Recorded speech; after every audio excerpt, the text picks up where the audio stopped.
Hello everyone, welcome to our channel Take Afro. Hope you all are doing great. So today I'm going to show you how to touch up photos on iPhone. So go to photos and pick a photo from your gallery and then tap the edit button, and then here you can correct your exposure, brightness, brilliance or contrast, or you can set your fade and you can change your filter as well. So from here you can touch up your photos on iPhone. So yeah, this is how you can touch up photos. Thanks for watching. Hope this video helps you.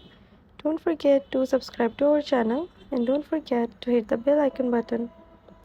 See you in the next video. Bye bye.